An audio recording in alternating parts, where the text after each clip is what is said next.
Magandang gabi sa ating lahat. Mag-start na po tayo sa ating prayer meeting service. Umpisa natin ang ating pag-aawitan sa song number 132, Onward Christian Soldiers. Awitin po natin ang 4 na stanza at after ng last stanza, tawagin natin si Pastor Arnel para sa ating opening prayer.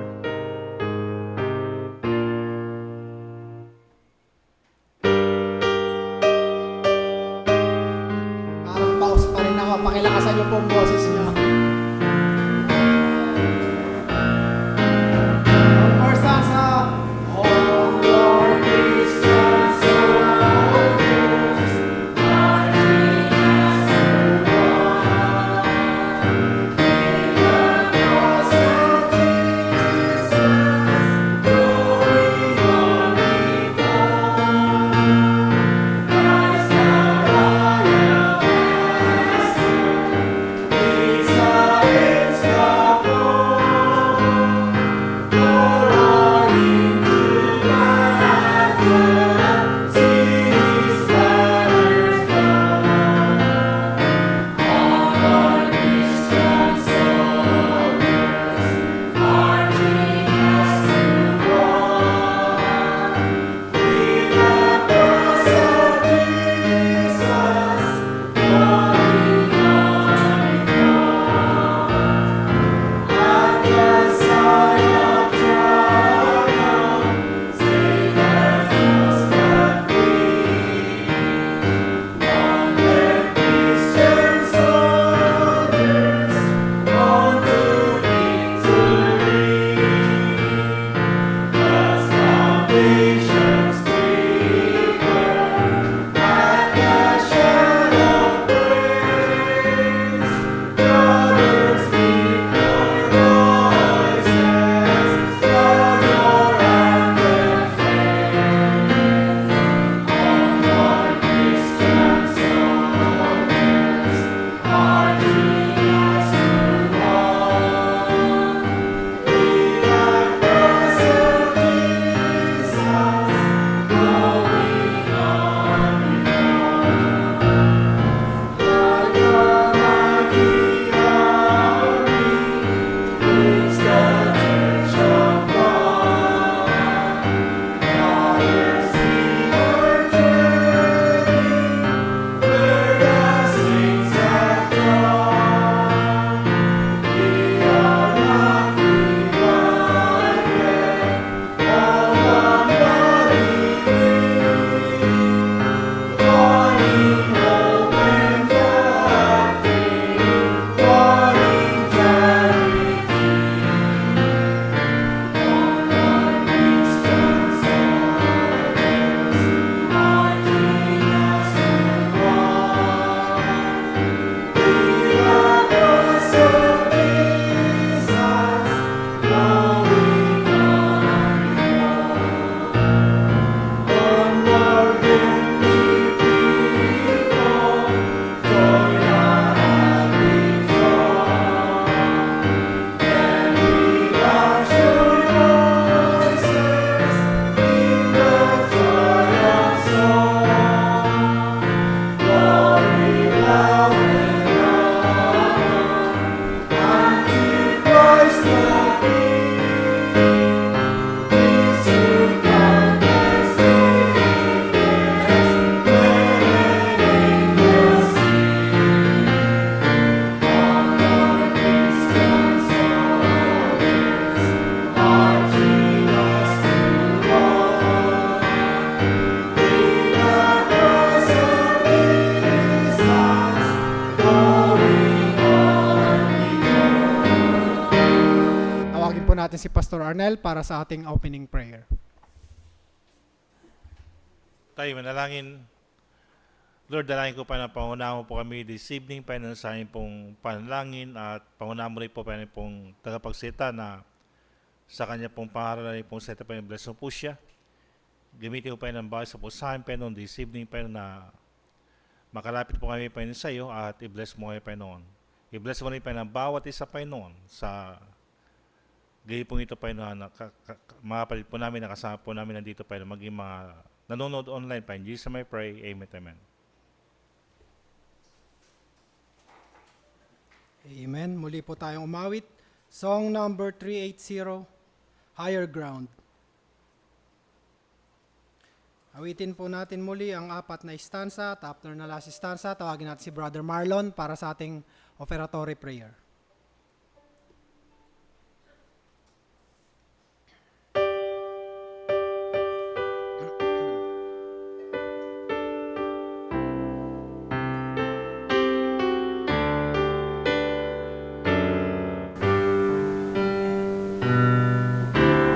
First stanza.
Pakabilisan po natin. Tawagin po natin si Brother Marlon para sa ating offeratory prayer.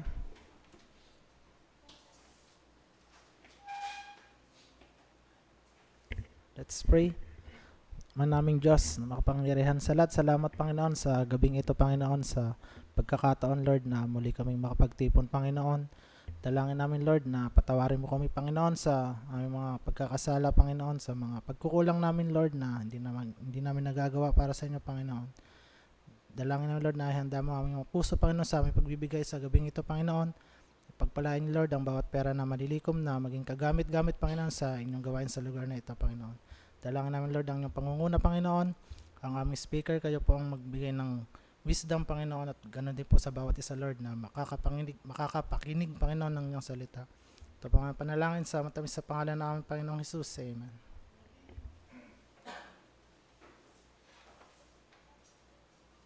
Amen.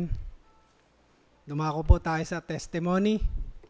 Sinong gustong mag-testimony? Meron po bang mag-volunteer? Halatang hindi ako updated. Hindi ko tanda yung huling nag-testimony. Ay, si Sister Weng. Sister Weng yung last na nag-testimony. Last week. Kaso wala ako. Sino po ang gustong mag-testimony? Tinitingnan ako ni Sister Noreen. Mag-special number ka eh. Nakaikot na ba? Sino pang hindi po tapos para alam ko? Ako ang presider na ngayong month eh. Sinong tapos na? Ako lang? Ako na lang? Lahat kayo tapos na? Nakaikot na, parang ang tagal kong nawala ah. Parang 2 weeks na ako absent ah. Si Brother Leroy pala, hindi pa raw. Tawagin po natin si Brother Leroy para sa kanyang testimony. After ng testimony, may mag-special number nakita ko kanina eh.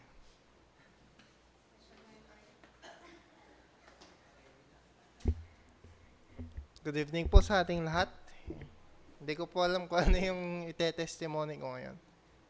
Pero, yung blessing na lang po ng Panginoon sa prayer po natin. Naalala ko po last time yung preaching ko is about yung, kumbaga, ano na yung word na yon? Yung prayer po natin na pinipilit ba natin na dahil sa kakulitan natin eh, parang wala nang magawa yung ano, yung may-ari ng tahanan, di ba po? Kung saan, kumbaga ganun po tayo sa Panginoon eh. Kumbaga kahit ayaw niya, pero pag pinipilit mo eh, ibibigay niya, di ba po? So, naalala ko po yun habang nagpe-pray ako. Kasi, yung aso po namin dalawa na parbo. So, ano po yun, nag-critical. Isa po, nagdumi na ng dugo. Isa po, nasobrahan ng IV fluid. So, ibig sabihin yung dextrose po niya, sumobra. Ibig sabihin, nagtubig po yung braso, yung dibdib niya. Nangihina na po ng ano. So, hindi ko pa alam kung anong namin. So, pinag-pray ko po kung ano yung will ng Panginoon. Pero sabi ko, Lord, pagalingin niyo pa din ka ako. Meron po tayong nature, may human nature po tayo na kung saan ko ano po yung gusto nating is pinipilit po natin, di ba po? Probably ang Panginoon po is nahabag sa mga asong yan. Hindi po natin alam kung ano pong idudulot nila sa amin sa katagalang panahon. Pero, nakita ko po yung power of prayer, kumbaga yung blessing nandyan, na sila po is nakaka-recover. Sana po tuloy-tuloy po mangyari ngayon. Tsaka, yung mga gastos po, medyo malaki po yung, syempre po yung gamot. And isa pa pong blessing na nakita ko is yung provision po ng Panginoon sa business po. Medyo mahirap po, nakakapagod actually. Tapos may mga error minsan sa sinulid, sa makina. Minsan po gusto ko nang suntokin eh. Naramdaman po ni Noreen yan dahil po sa frustration ng Pumapalya po kasi eh. So, kumbaga, kahit hindi mo, parang kahit nainis ka na yung kailangan mong tapusin. At saka pinag-pray mo naman eh. So, po, sana, ipag-pray ko din po yung process na maging maayos aside po sa mga gawa na pinagkakaloob. Kumbaga yung procedure po maging mabilis din. Sana po makapag-mass produce. At saka yung mga supply po is mag-restock. Kasi po, naubos na din po eh. So, ayun po, yung provision po ng health sa atin ng Panginoon, po,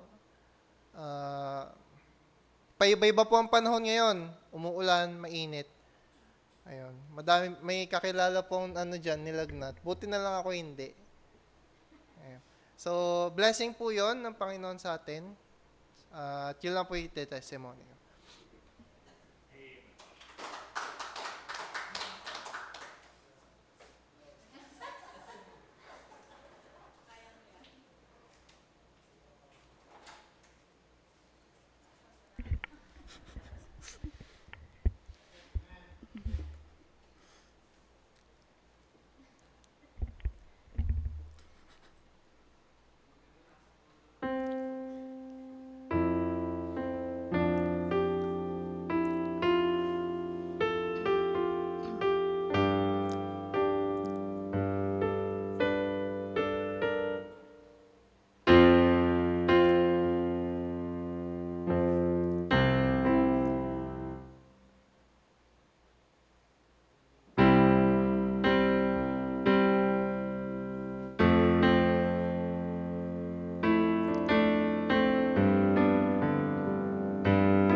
come home.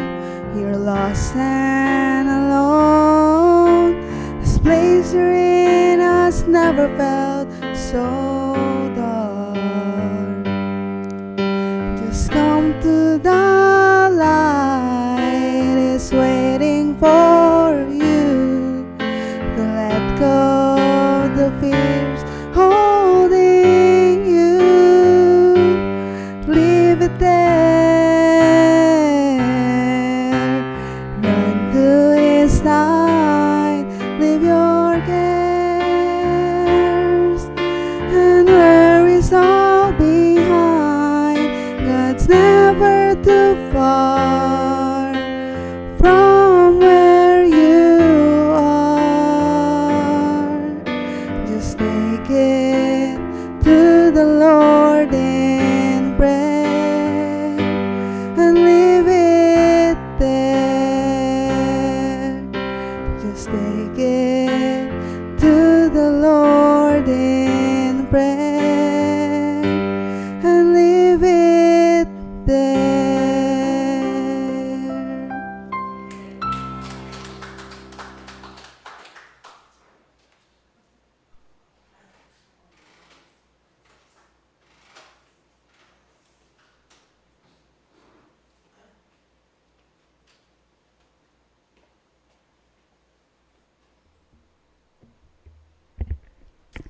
Hello, hello. Good evening po sa ating lahat.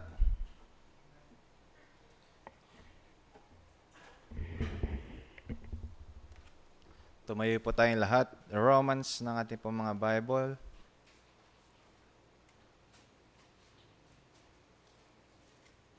Chapter 6.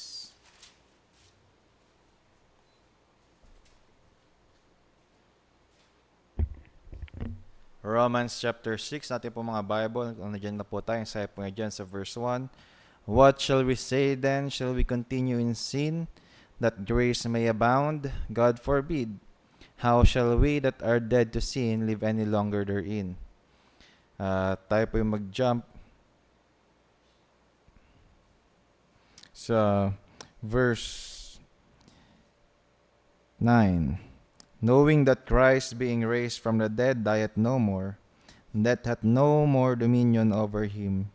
For in that he died unto sin once, but in that he liveth unto God. Likewise reckon ye also yourselves to be dead indeed unto sin, but alive unto God through Jesus Christ our Lord. Let not sin therefore reign in your mortal body, that ye should obey it in the lust thereof. Neither yield ye your members as instruments of unrighteousness unto sin, but yield yourselves unto God, and those that are alive from the dead, and your members as instruments of righteousness unto God. Tayo po sa madaling manalangin.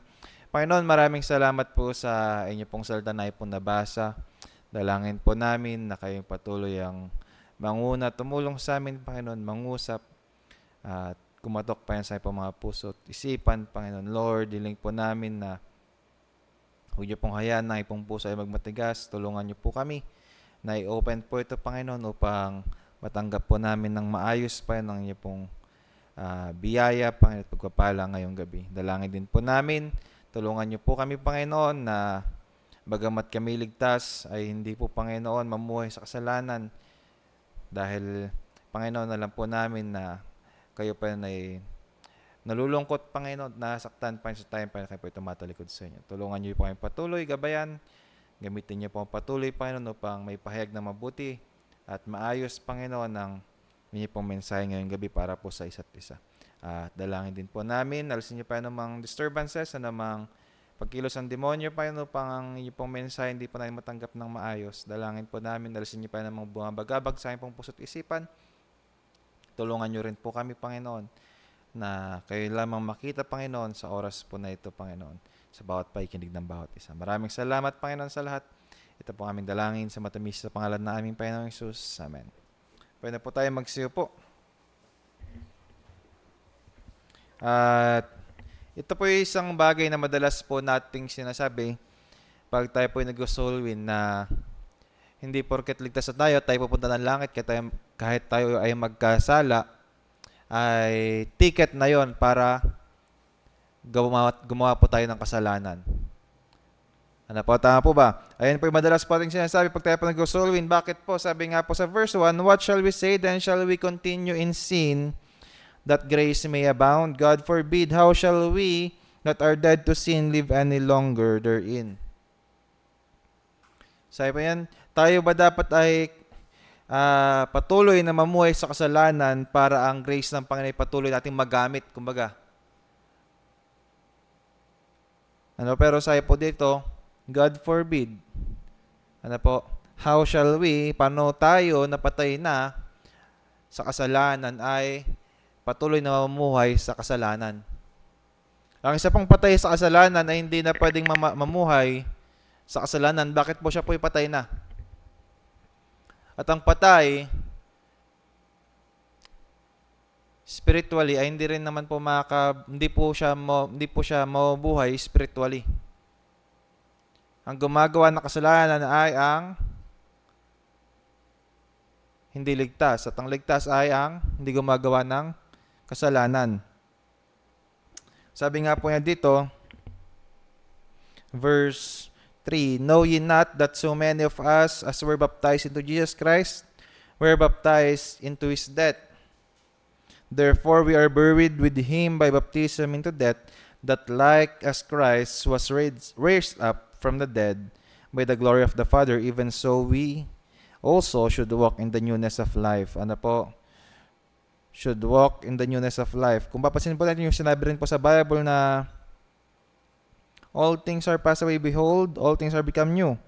New creature. Tayo po tinawag na new creature din.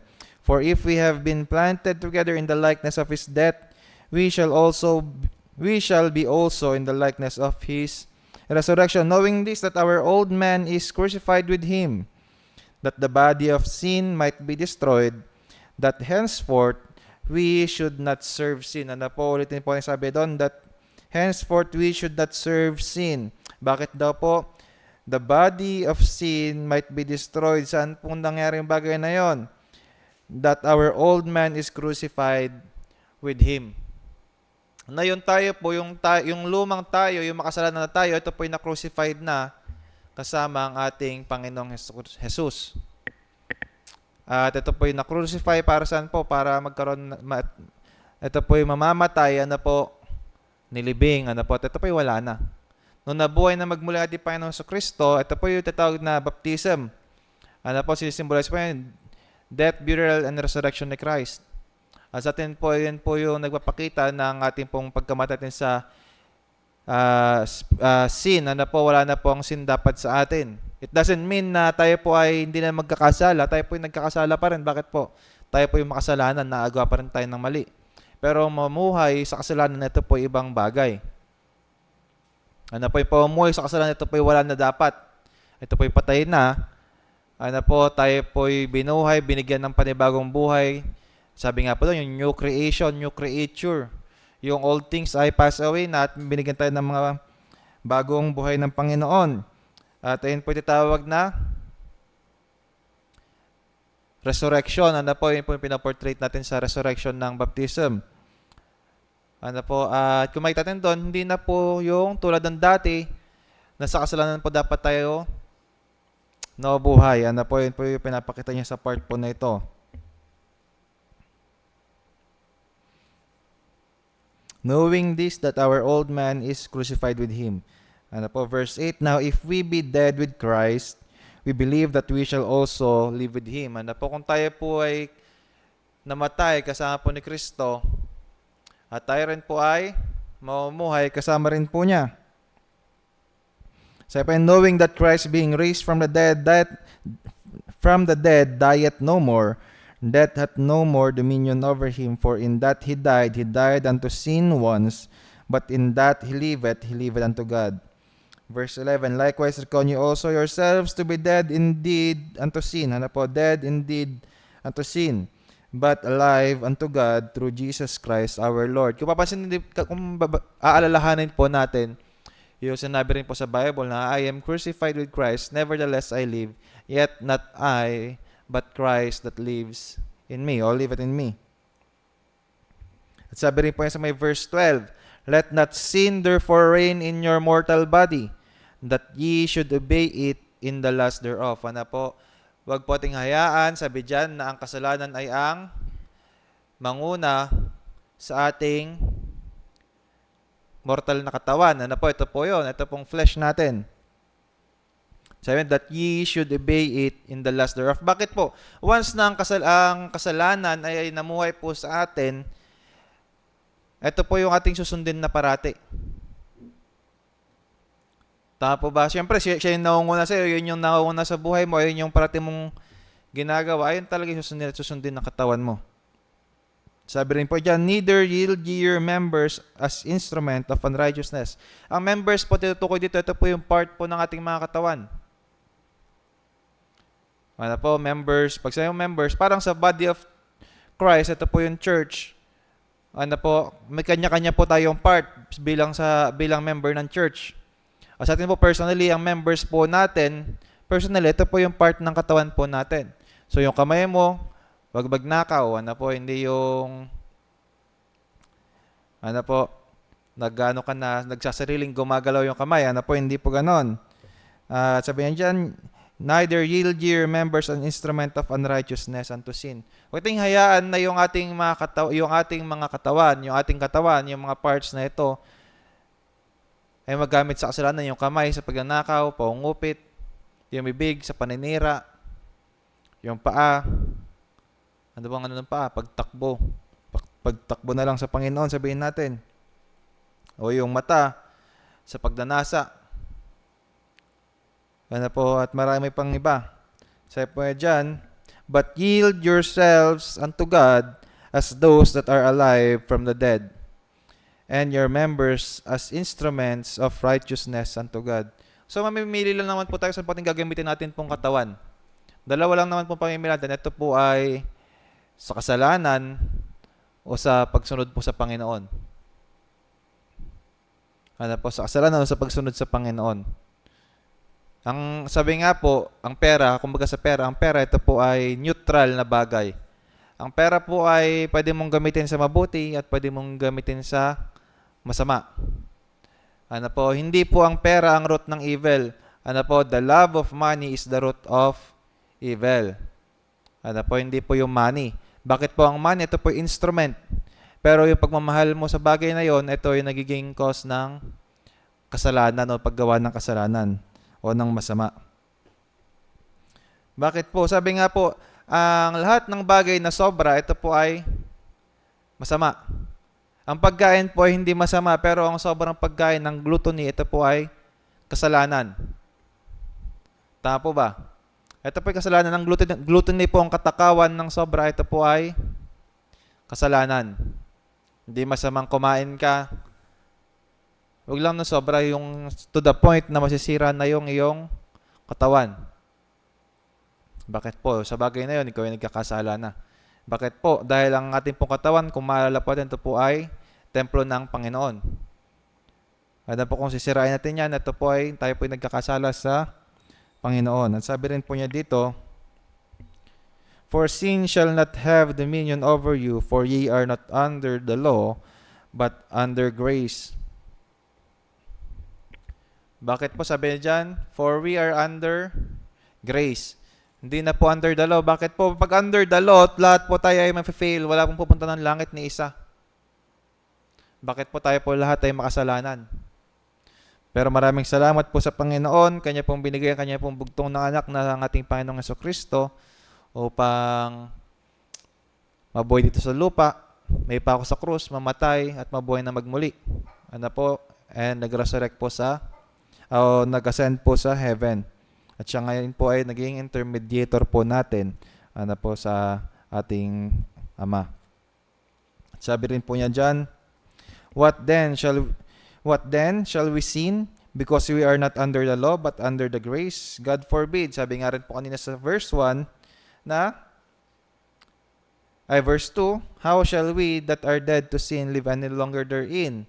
At naulit po yung sa may verse 1, yung tanong po sa verse 1, dito po sa verse 15, na dahil ba tayo hindi na under law at tayo po nasa grace, ay kailangan na ba natin magkasala? Bakit po marami po kasi ngayon na tao na akala nila pag tumanggap ka sa Panginoon is okay lang na magkasala kasi sa langit ka pa rin naman pupunta.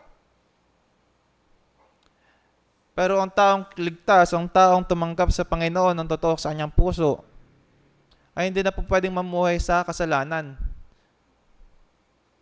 Bakit po? Kasi dead in sin na po tayo, o wala na, patay na po ang kasalanan sa atin. Tayo po yung namumuhay na ngayon sa righteousness na pinagkalob ng Panginoon sa atin. So kung sabihin mo na isa kang Kristiyano, but then is andoon ka pa rin, mahirap. Para po, sabi rin po niya sa verse 16, know ye not that to whom ye yield yourselves servants to obey, his servants ye are to whom ye obey. Ano po? Ikaw ay servant ng kung sino man ang iyong sinusunod.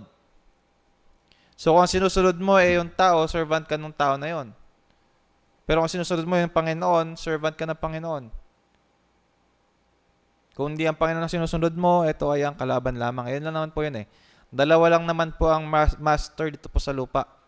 Marami mo nagpapakilalang master din na iba, nagpapakilalang Lord na iba. Sabi nila, Diyos sila. Pero dalawa lang po yan talaga. Ang Panginoon at ang demonyo. Bakit po? Yung mga nagpapakilala pong Diyos, sila po ay part ng demonyo. Ano po? So kung hindi mo paglilingkuran ng tunay na Diyos, ikaw ay naglilingkod sa demonyo. At sabi po yan dyan, whether of sin unto death or of obedience unto righteousness.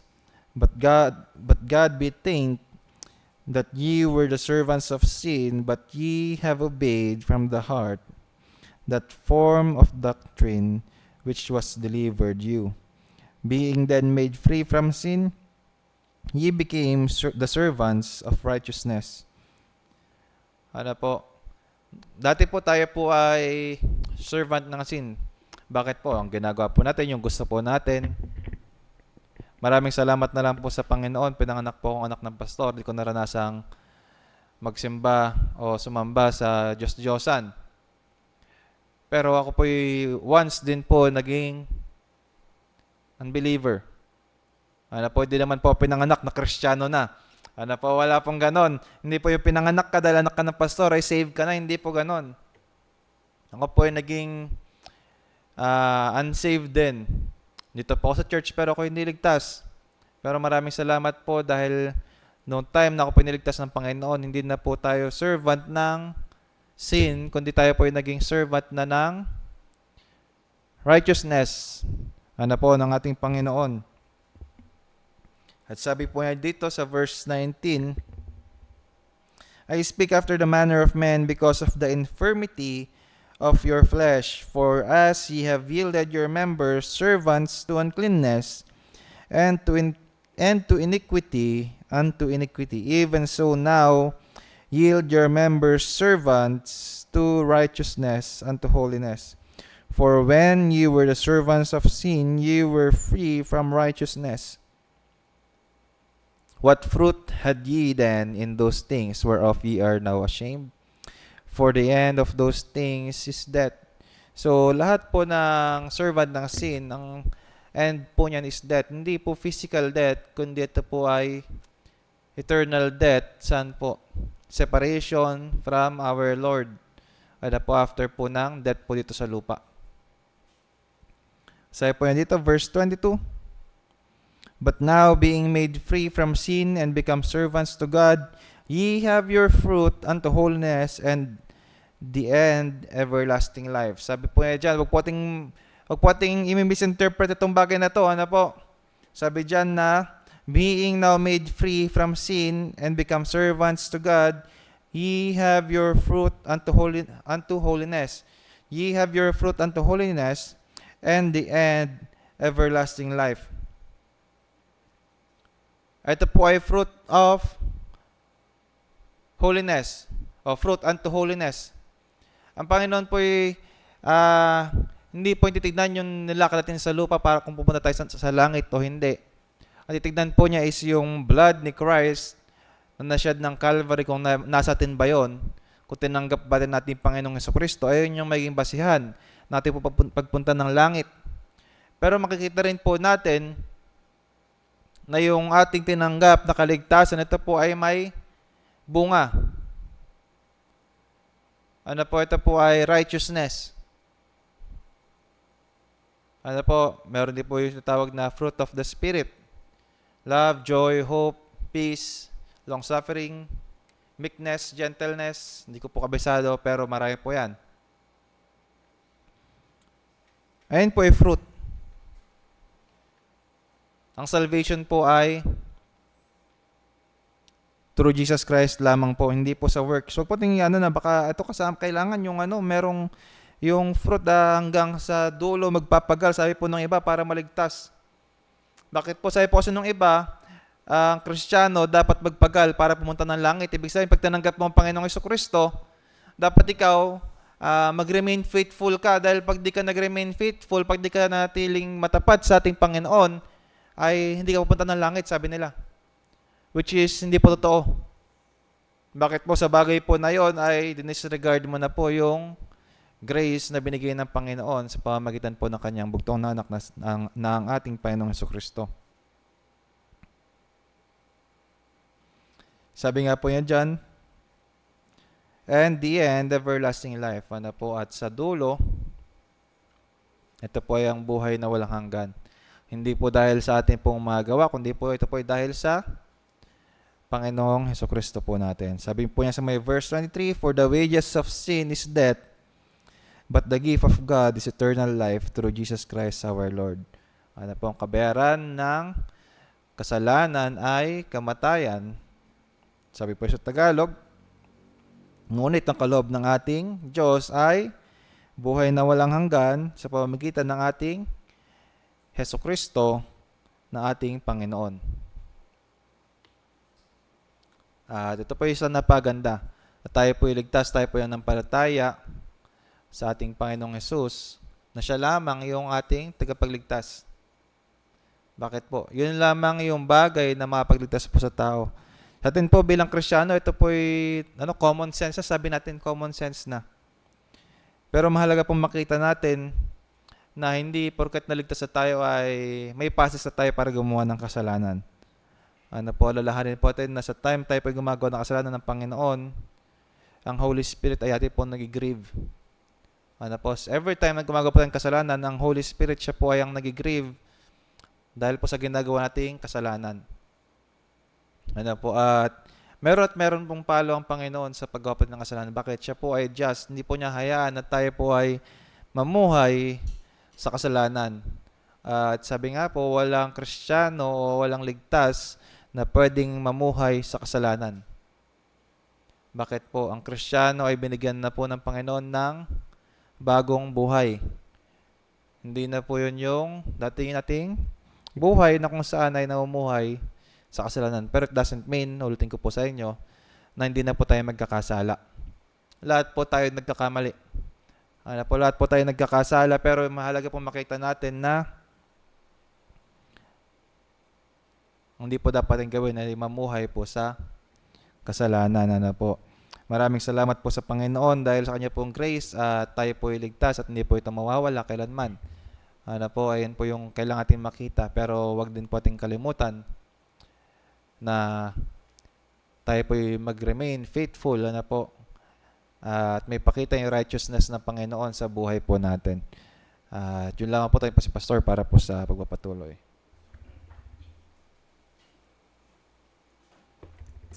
Okay, salamat po sa mensahe mga kapatid. Ang blessing po dyan,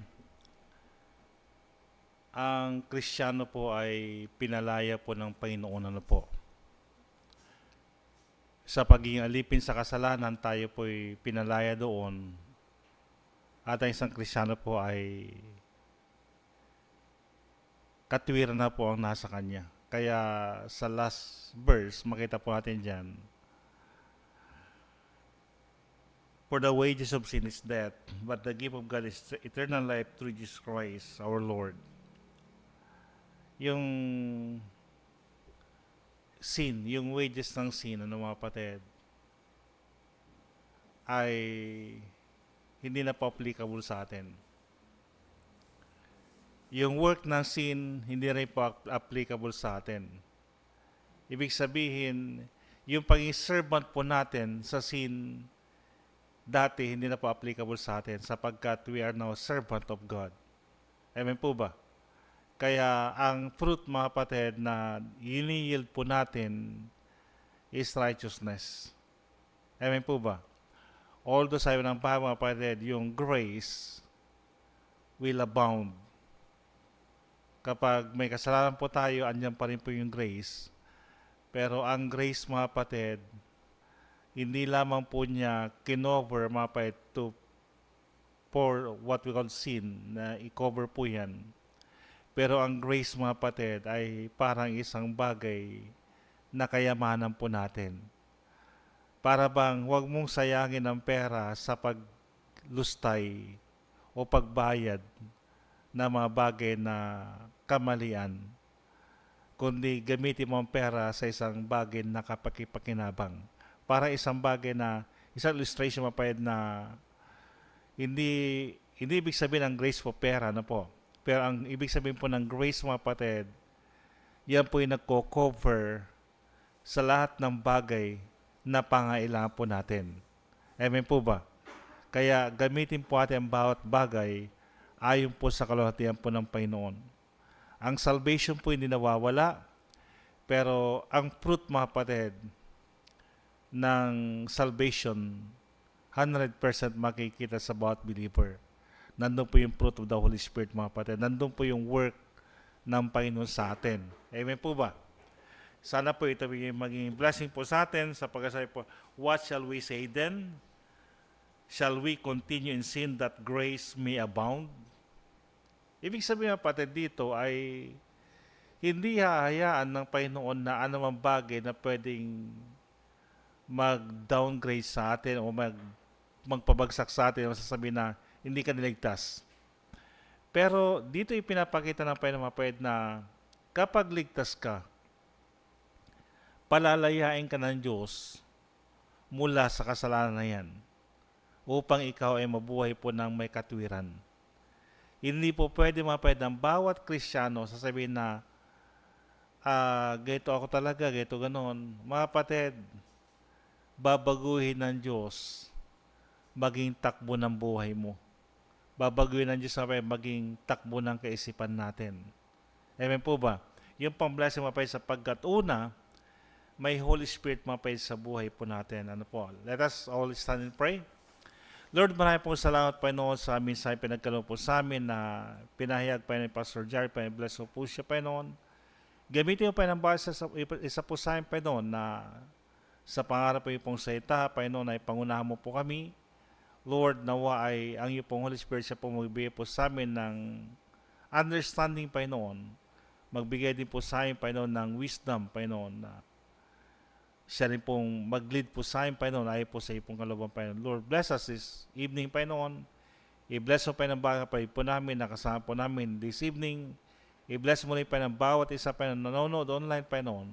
Pagpalain, Panginoon, bawat isa, Panginoon, na makapakinig, Panginoon, iyong pong salita, Panginoon. Jesus, I pray. Amen at amen.